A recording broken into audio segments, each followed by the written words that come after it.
Perfect. Greetings and welcome back to another episode of When Elders Speak. Today, we have yet another amazing, powerful elder joining us. Her name is Dr. Joy DeGruy. She is the author of Post-Traumatic Slave Syndrome and an avid healer within the diaspora. If you haven't heard of this queen, you need to get to know her and her legacy. Dr. Joy DeGruy, please tell the people a little bit about who you are and what inspired you along your path.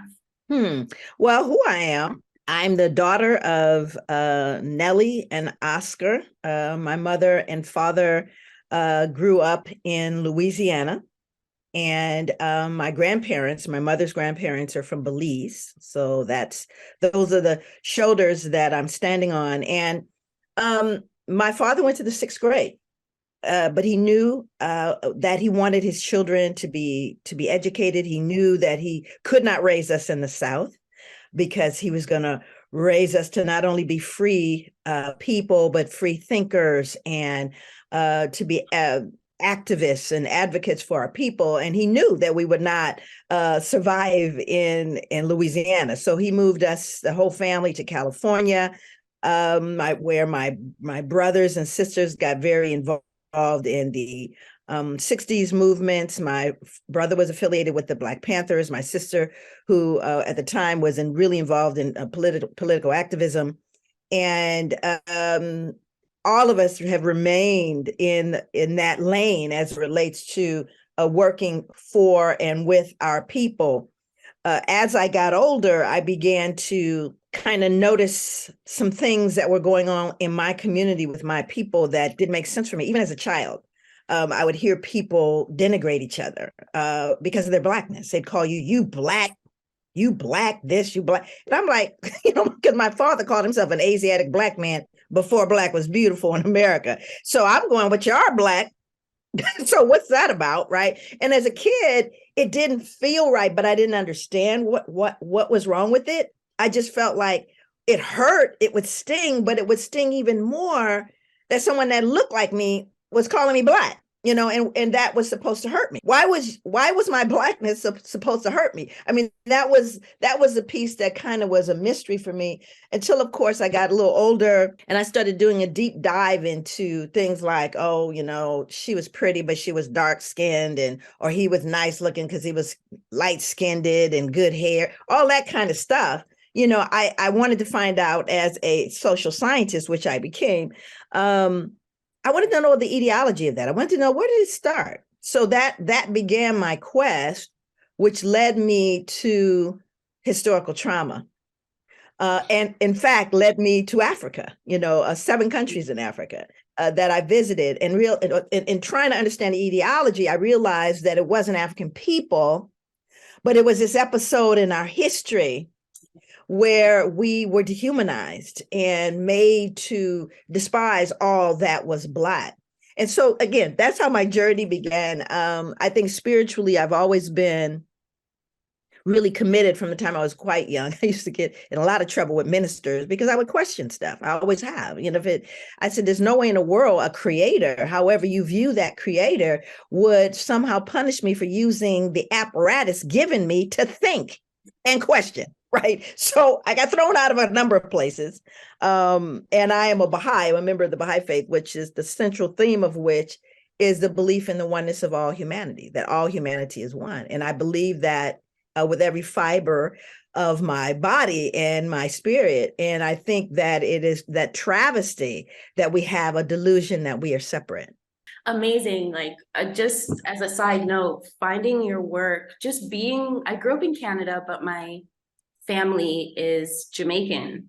So I was raised in a Jamaican household with all the same Jamaican things that they experienced.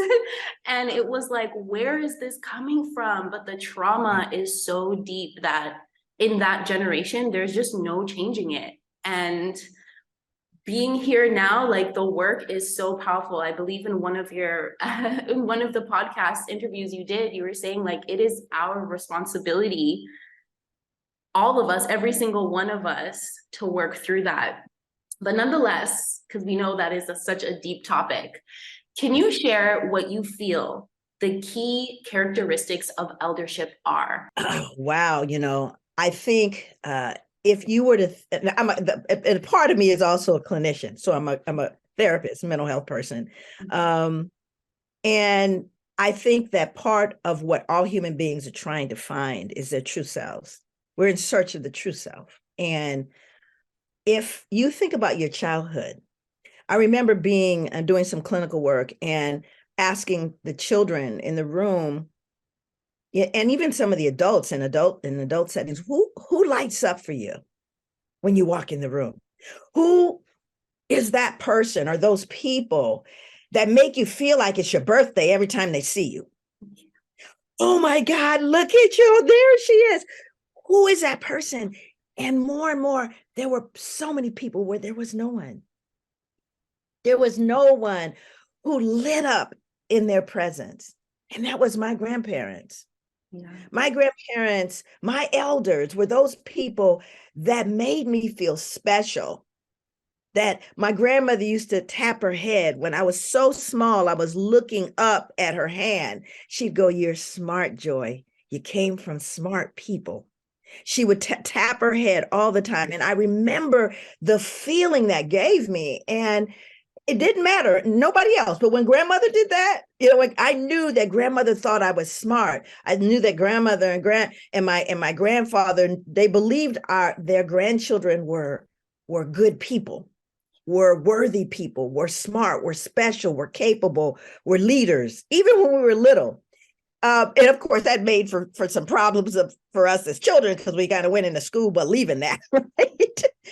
Especially with white teachers who expect us to keep our head down and spend most of their time denigrating us. But I think an eldership means being that, what my daughter would describe as a juicy face that sees you from the start, that encourages you with that smile. That's the first piece, that when we come into your space, that you are lifted. Yeah. That you know what I'm saying? There's no words to really adequately get it, but when you've had that experience, you don't ever want to lose it. And I'll tell you something that comes close to it. And it's interesting because I never thought of it this way, and I'm not sure, I'm on my way to Canada. Are you? Wow. I am on my way to Canada in a week, I think, couple of weeks. Wow. Anyway. And one of the things that that happens in African American culture, ever since I was a child, you'd walk down the street, you see someone Black, and you go, yeah, right? You're in the store, and you get that nod from across the street. Someone is, and there's something about that. And again, when I did my work, I found the etiology of that. But part of that is saying to that absolute stranger that looks like you in a world that alienates and disenfranchises so many people, I see you. Yeah. Sister, I don't know if nobody else saw you today, but I see you. And it's the same juicy face, you see. Yeah. It's incorporated in the culture. And I don't care who you are, you just feel better. Yeah. I don't know who that person was, but you're like, okay, all right, this is gonna be a good day. There's something about that acknowledgement.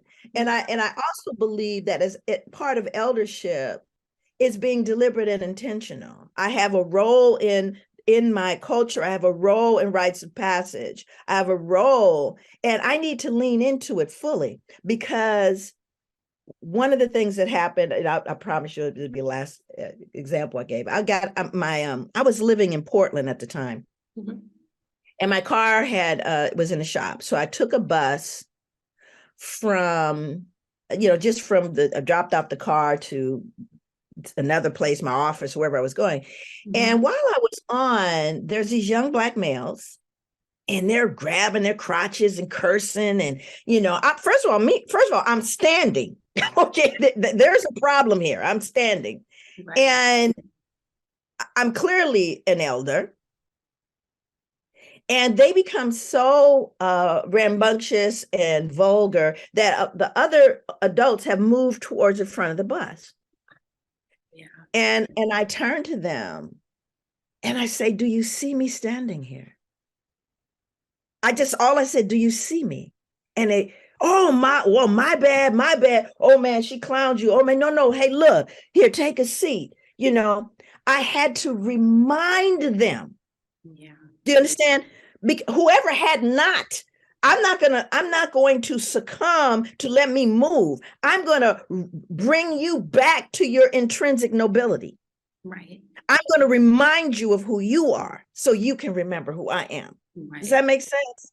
And so that's a part of eldership as well. Is now they could have cussed me out and said, "Old lady," I didn't know what they were going to say, but I had to lean in to what is mine, what I am due, and what they have forgotten. And so again, I have like a million instances of that, and then of elders that don't act right. No, you've got elders that don't act right. Of course. Yeah, of course. A friend of mine in New York, I love her so much. But she said he says people are out of order. And part of our role as elders is to bring them back into order. Yes. I don't know. I feel like I need to snap, but yeah, what you said there, I can't remember the expression that your daughter used, but to me, it's like the soul is leading on their face, and that like recognizing that energy, that vibration really does pull you up out of yourself. And it's just this recognition. That's literally what stuck out to me. But I love that. So the next question is, you did touch on it a little bit, but from your perspective, why are elders so important in our community? Wow, I'm so glad you're asking these questions. Because I never get to have this conversation. Okay. I never get to have the conversation. We're in a society that does not respect anyone. Right. At all. That just doesn't, there's no respect, no deference paid, because you have, again, elders acting out of order. Yep. You have the intrusion of drugs into community, right? But I think the importance, part of what I learned this years ago, this is going to sound very strange. I don't know. Everything I do, I remember in stories. In part, that is, of course, African tradition. Yes, it sure is. But my father was a storyteller. I learned so much from him, from his stories. I was watching Animal Planet one day. My husband was watching Animal Planet, and they were showing a part of Africa, and I believe it was the southern region of Africa. I'm pretty certain it was. And they were walking through, and everything was torn up. You had trees uprooted. You have things, it just looked like a hurricane came through. And it was nearing, they got closer and closer to a village, an African village. And these were zoologists and all these people talking about, these are elephants. And worst of all, they started finding dead rhinos. Dead rhinos, right? They weren't poachers. They weren't the ones taking, the horn. That wasn't that. It was dead rhinos gored to death, which never happens. Elephants are on the top of that food chain. They don't have to attack anything. It doesn't make sense. And they didn't understand what was going on, but wherever these elephants were moving, they were moving closer to a village. Right. And so the government, their position is put them down, find them and put them down, all of these elephants. Well, they eventually find them, and they're all in must, right? Which is they're in, like, they're ready to breed. But normally, all the male elephants don't go in. There's a natural process of the elder elephants going in the must, and then But this was like a whole group of them that were just, and then they started to realize they're not adult elephants. So before they put them down, which is what they were going to do, kill them all. Yeah. One of the men who was African said, "I think I know what to do." So he goes to another part, finds the biggest, baddest, meanest bull elephant, tranquilizes it, drives it on a truck, opens the back of the truck, and waits for it to wake up right in the midst of these elephants. Yeah. And that bull elephant came out, shook his head, walked into those males, and one by one, they started going out of that breeding form. They started going out because they were in the presence now, you see, of a bull elephant. Yes. Oh, wow. And what has happened within, on the case of humanity, they were killing these bull elephants, not understanding the repercussions of killing those bull elephants. Right. And in the absence, those young elephants, those adolescents didn't know their place. Are you following me? Yes. They didn't know. That is nature saying, we gonna get you right. We don't have to take you down. We don't have to. We just need to put you in order so you understand who's really running it.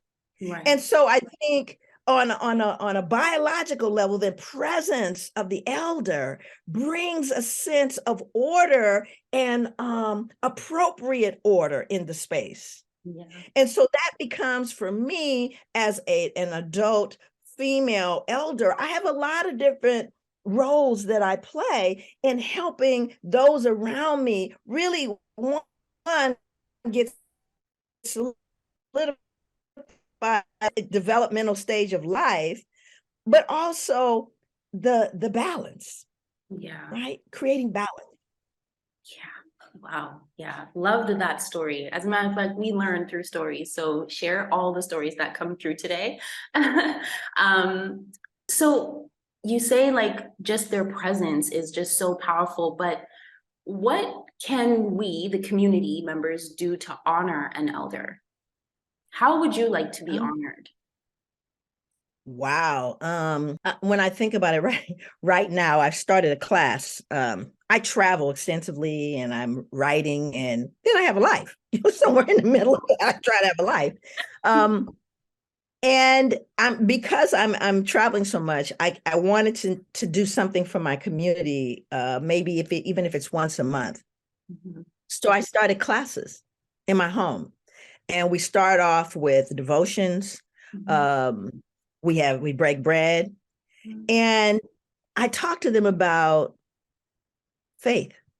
And I say to them, and I invite it from ages 15 to 30. I said, you're going to sit down on the floor in my house. This is not going to be a Zoom. You're not going to have a lecture. Okay, none of that. We're going to share. And one of the things I asked them to share upon entering is, where are you? Faith embodies three practical realities: to confess with your tongue, to believe in your heart, and to give evidence in your actions. And that's the first question I asked them: where are you? And it's interesting, I said, wow, I don't know that I say it or I confess it, but I believe it in my heart and I try to live it. One person, which was very surprising, I think, said, I do confess it, I do live it, but I don't know if I believe it. There was just, and what it is no judgment here. It's about where you are, where you want to be, and how we can collectively help you to get there. And for me, the way that I am honored by just the effort, making an effort, listening, being still and listening and hearing us and hearing me, And again, it's not one of authoritarian kind of a space, or, I have the final word, or, because if there's something you can enlighten me with, that's the only way we can. When I run into adults that go, well, that's just the way I am, I'm going, well, that's a sad thing. Because I would like to think that every time you meet joy, that I'm better, that I'm different, that I've learned. I'm 65 years old. I'm still learning. And until I close my eyes, I'm going to try to grow me. And I think honor is listening, hearing, sharing, And so for me, that's what honors me. When I get this opportunity, I feel so grateful to be in this space, because I know you are going to help other people, that some piece of what comes out of this may lift someone's heart that hears it later. And I'm honored. That honors me. Wow. Wow. Yeah. Geez, so many things come to my mind, but yeah, honor is really just about listening and holding space for another person. And we don't know we don't know that today. Today, we think it's about spending like the most money or buying, like we have no idea what honor is. And it is most definitely connected to faith, like your higher power. So it's so important. I love that you do that. In an ideal world, what role do you see elders playing in a healthy community? Well, here's the thing. I believe that that leadership in I tell people all the time that there's sometimes matter of fact, there's an individual that wants to work with me and is in a position of leadership.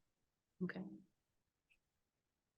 I am struggling because I really do want to help this individual. And part of what the issue is that they don't listen to elders. Okay. Now, it's not that they're not bright and they're not capable, but they aren't listening to elders. Any of them, and I've just decided that that's something that I'm going to have to bring up, is that the elders have history. The elders have wisdoms that come with living in this body for as long as they have. Yeah. They've seen some things and they probably made more mistakes than you have had in your lifetime. Listen to them. Give them the honor of your conversation, deliberately, intentionally. Bring them together. What can you help me understand as I move into and matriculate into leadership? Right. That is something that I think is kind of a problem, because there's this sense that, I don't need to hear from you. Exactly. I got this. I got this. I can't tell you how many times I've been in audiences with, I got this. And then about a year later, they're going, oh my God, I really didn't have it. I said, so imparting that wisdom and also knowing as leaders, which is this is a position you've earned of leadership, whether you like it or not, learning when to step back from it. Yeah. Randall Robinson, who just passed away, oh my God, he wrote the foreword to my book. If you don't know who Randall Robinson is, please read Quitting America, The Debt. This man, really, he graced my life. He was my mentor. He said that one of the problems with leadership, Black leadership, is our leaders came to do good, but stayed to do well. Stayed to do well. In other words, there's some leaders that I see across the country that just really need to step back. They can't give up the mic. And I think there's some stuff about that, but I think part of being an elder, part of eldership is leadership, and part of leadership is knowing when to step back from it. Yeah. Instead of, I'm gonna get mine. Because what's happening is, they're realizing that, the sun's going down, I'm gonna get mine. And it harms the community, And so I think that that's a real important part of eldership is leadership. And that leadership should be, again, modeled so that, like I tell people all the time, I said, listen, Dr. Joy doesn't have to have the mic. You need me to wash the dishes? You need me to sweep? You need me to fold up the chairs? Listen, wherever you need me, don't put me there, because if I need to just be here shoring you up, I'm good with that. Right. I don't have to have the mic. Right, but you're included.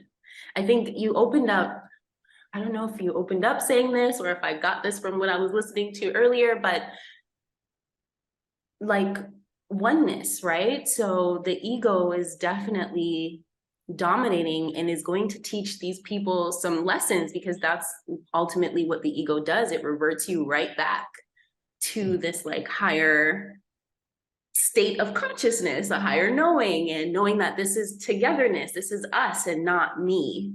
And that's exactly why we need elders, because there's a lot of inflated egos everywhere. I mean, that's basically what the Western world produces is. Oh my God, you should write a book about that, because that is really, no, you hit the nail on the head, really. That is so true, that we worship the ego. Yeah. the more selfish, the more, you know, outrageous that you are in everything from how you speak and how you dress and what you say, anything that's inflammatory. If it bleeds, it leads. There's that whole ego, whatever it takes for you to see me, no Yeah. matter how denigrating it is, the behavior. It is something, and this is where, remember I said that part of this life is us coming to an awareness of our true selves, Yes. who we really are. And recently, I don't know if you heard about this, but Harvard did a study, 85 years. It was an 85-year study. Wow. And they were trying to determine the cause of happiness. If you Google it, you know, just Google Harvard study, 85-year happiness, and they found that good relationships. Yeah, actually, I saw this. Good Yes. Good relationships are at the relationships. end of the day. And the irony here, here's the irony. Yeah. I don't know if you know Dr. Edwin Nichols. He's another one you should interview, one of my mentors. He said that the axiology, the primary value system of people of African descent, also Latino or Hispanic community, has the same axiology, primary value system, Yeah. is member to member. The highest value lies in the relationship between people, which is the reason why you get this. Hey, Yeah. highest value is that relationship. And now 85-year, literally this long, you know, obviously a long-term study shows that at the end of the day, none of it matters except who you love and who loves you. Exactly. At the end of the day, it ain't the stuff I've got. It's not the degrees or the trophies. It's who I love and who loves me. Yeah. And if you don't do the work of building those relationships, you see, you don't have it. You never have the real happiness. That's why you look at people and go, wait a minute, wasn't he like a dang near trillionaire and he killed himself? And, you know, this person, you go, God, they had so much stuff. They had so much fame. They had so much, but they didn't have that essential piece, which is critical. It's simple. That's what I'm saying. Joy never gets confused about who I am and what I am and whose I am and how I move through the world. Like anyone else, I don't care how many degrees or books or how many people clap for you. Right. At the end of the day, what we all want is to be loved. Yeah. That's what we all want. And didn't we start this conversation with that juicy face? Yeah. That's, I love you, you know.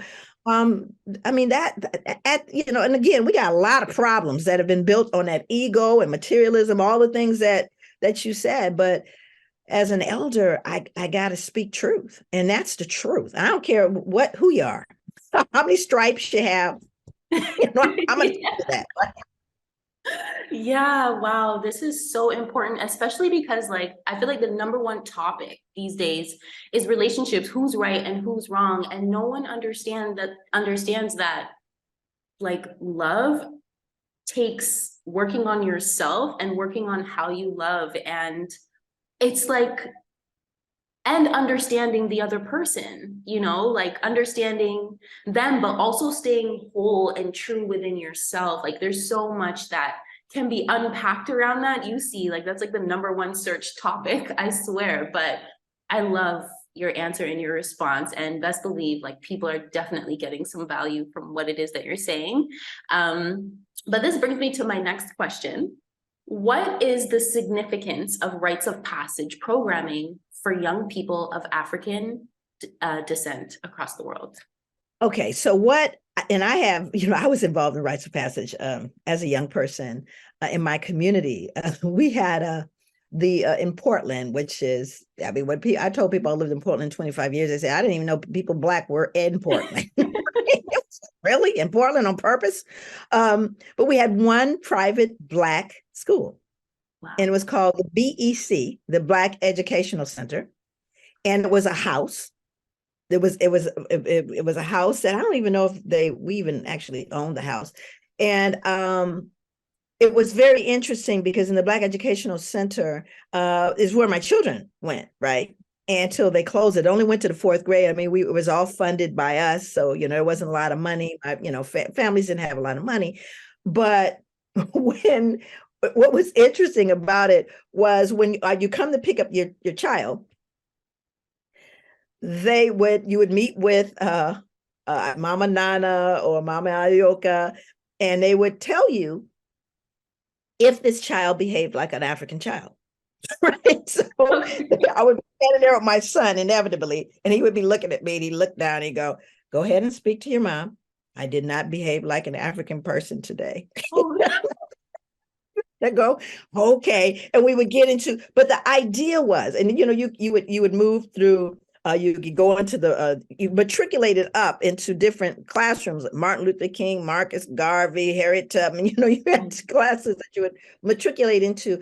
But the awareness that being an African person in your fullness is to embrace your full nobility, and the expectation that you can, right? So I wrote a model many years ago called the relationship model of educational intervention, and the centerpiece was that how we engage with one another. We only had 6 standards in how we behave, all of which none of them were punitive. If you don't run, jump, kick, spit, use your outside voice. It says, no, you are noble, and therefore we expect you to be noble. We greet each other with a smile and a handshake. And we did that every single day, smile and a handshake as they would enter the room. And what I think rites of passage does, and the necessity of it, is to recognize your contribution, that you have a contribution to give, and that you cannot wait until you have your chance to contribute to the wholeness of the village. And I mean that in a very real way, not a philosophically. Really, what is your contribution? What are you bringing to our people? And let's try to excavate your abilities, your gifts, so that you can find that and understand what you can now contribute. That's what rites of passage is to me, is to figure out, where is my place in uplifting my village? And in this with something a really dear friend of mine, oh my God, Jerome, who lives in Rochester, New York. We just all came together and did a conference recently there. It was amazing. Frederick Douglass, history, very deep. And he puts a proverb up on the screen. And it says, if a child is not embraced by his village, he will burn it down to feel its warmth. Yes. And I realize that is what happens in the absence of rites of passage. Yeah. You see, because I'm seeking it. I'm trying to find my place. I'm trying to find that warmth, circling all the way back again.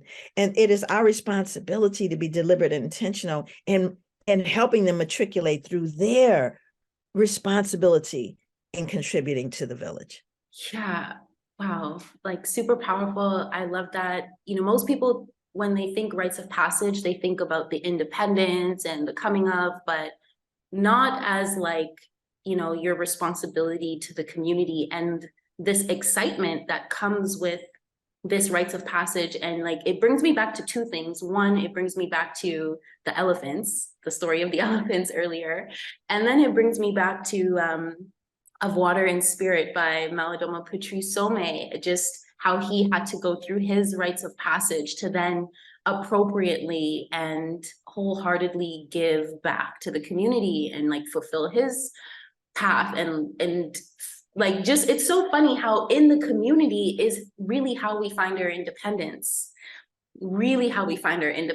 Like, it's just so much that came up, even just for myself. I feel like in life, I had to teach myself a lot, but this is why, like, when Victor was like, when elders speak, I'm like, me, because I love listening to the stories of elders. This has always been who I've been. And I actually learn, like, when situations come up, I'm like, wait, I remember what Dr. Joy said.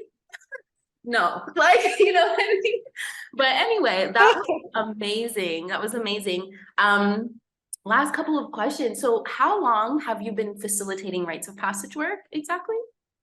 I don't know that I would call it facilitating it specifically, being a participant in it for many, many years. I've been called to do whatever part or whatever role, whether that is, instruction or whether that is being present in circle. consulting with folks and with families and children and youth and communities across the United States. I think that's been going on since, oh God, 30, 40 years, ever since that I was kind of indoctrinated into this normalcy around my Blackness.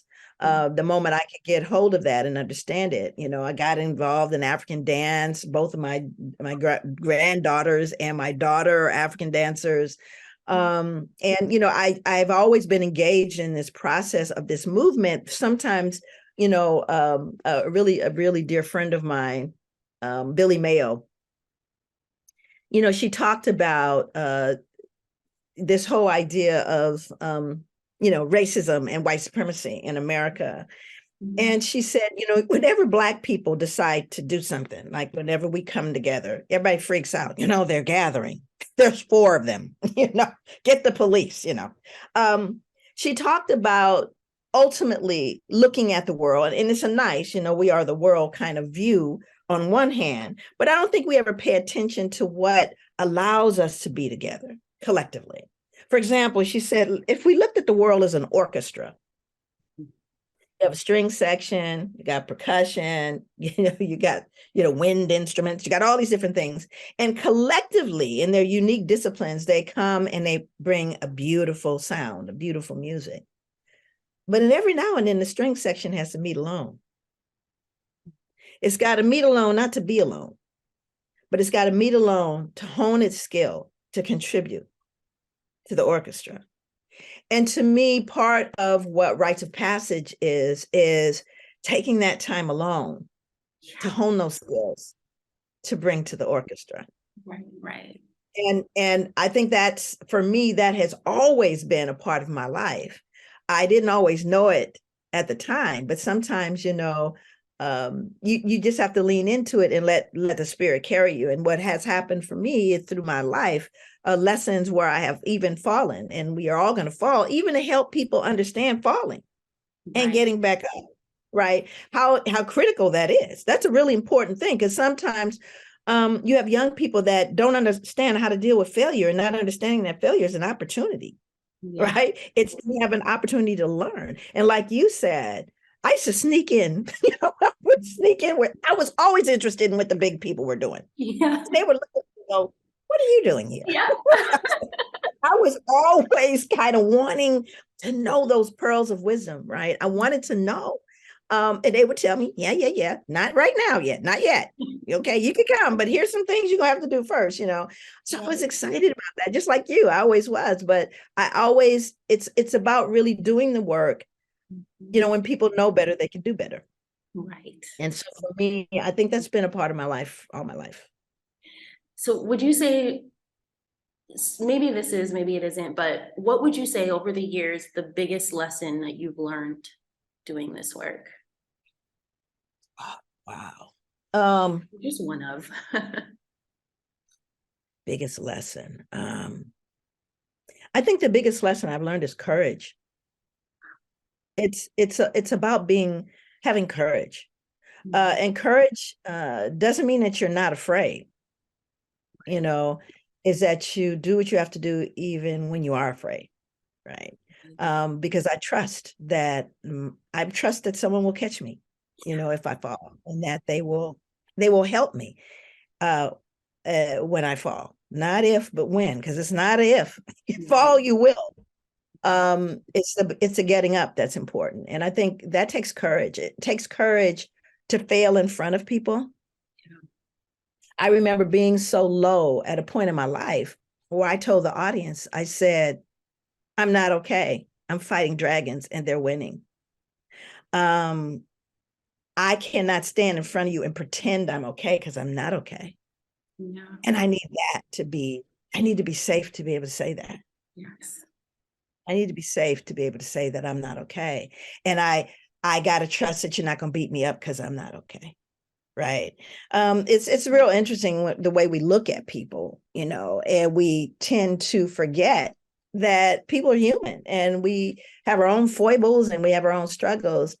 And sometimes we are in our community, we try to be a perfect person that no one is, and then we get punished for not being. And I don't do that. I don't do that to people. And I think you have to demonstrate that. And that takes courage.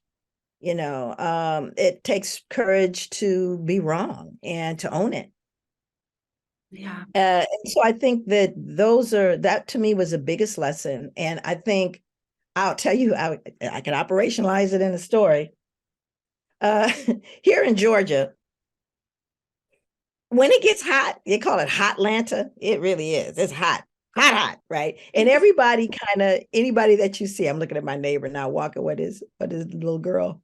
But there's certain times of day you walk.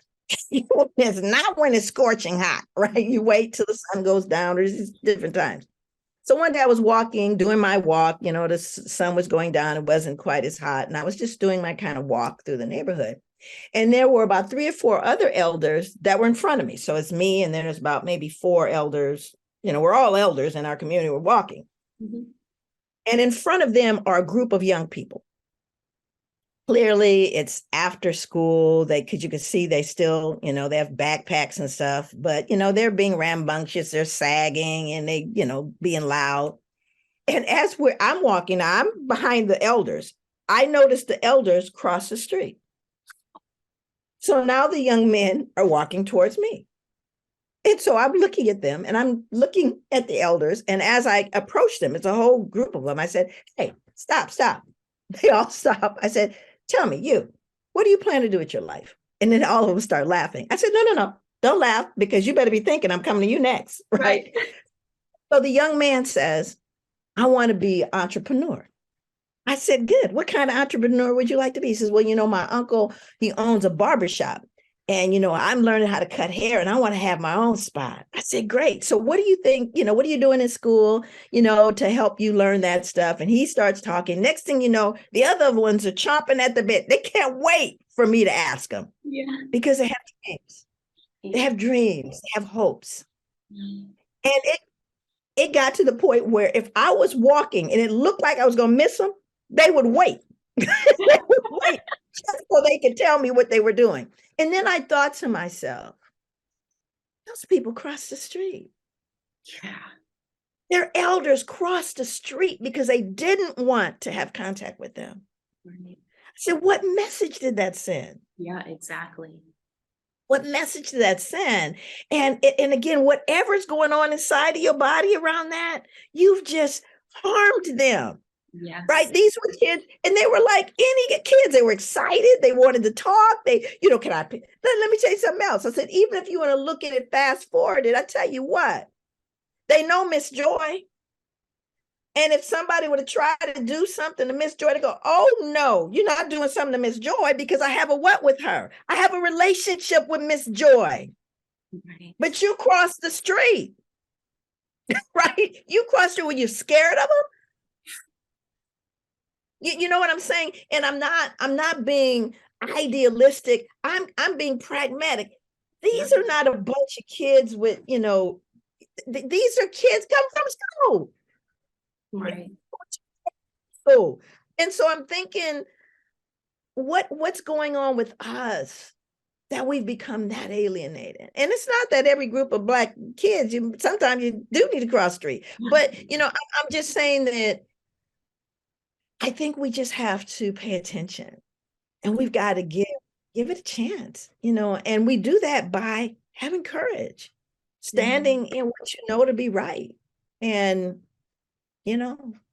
trusting, believing, having faith. Wow. Yeah, I love that story. I love it because, like I said, it's those little conversations with elders or just people older than me as a child that actually keep me going today. Like, they saw something in me. When I told them my dream, they were like, yes. And so, like, it changes so much, because one of those children could be the same one leader who doesn't want to listen to any elder. And it's because of that kind of That's right. subconscious block that was just created. I hear you. Not Like, there for me. Nobody was there for me. No one believed in me. Why should I listen to you?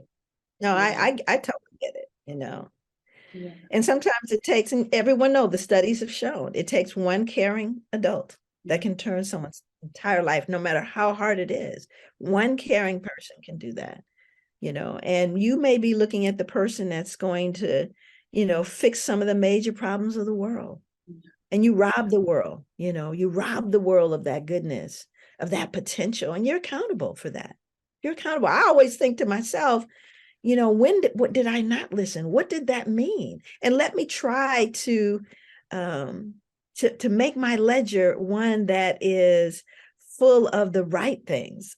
I can't correct what I didn't correct, but I can try to do better moving forward. But there are missed opportunities, hearts that were hurt, people that were, just moved in the wrong direction because you didn't say that thing you could have. Right. Wow.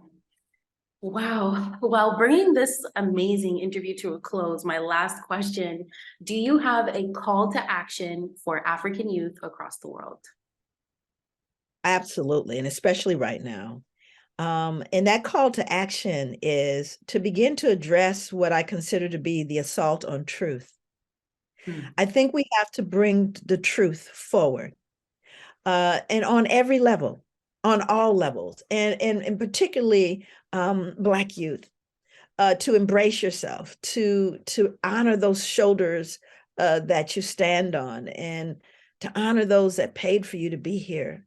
And while we're in a world that is still struggling with anti-Blackness, trying to bury our truth, who we are, what we have experienced all over this blue marble, my charge is to bring truth to the forefront and to stand in that truth. Wow. Wow. Wow. Thank you so much, Dr. Joy. This was amazing. This was so amazing. Everyone, comment your thoughts, feelings down below because this was absolutely phenomenal. Thank you so much. I literally cannot say that anymore. If you have any closing final thoughts, where anyone can reach you, any of your work, just let everybody know. Oh, well, what I am doing right now, of course, Joy DeGruy Publications is my professional business, but I have just started, and it was really on the heels of the Ghana Reparations and Healing Conference that occurred this past August, that I developed the BeTheHealing.org, which is a private nonprofit organization that is committed to uplifting and healing people of African descent. And that website should be up in the next couple days, actually, BeTheHealing.org. And of course, my work is joydegruy.com. You can actually find my professional stuff, but I am very excited about that. I really want to be on the ground in the community, and I'm excited about being able to get back to being on the ground and helping families and children and youth. And like I said, if we know better, we can do better. So peace and blessings to everyone. I know that there are folks that are in Ramadan right now. There are people that are, and I just try to acknowledge and respect, those folks that are leaning in and trying to find that peace that we all need and hope for, and build up those relationships, heal those wounds. If you have problems in those relationships, do your work to try to heal that within our families and within our communities. Yes, yes. Thank you so, so much. And You're I'm welcome. going to close this with an infinite gratitude. Thank you.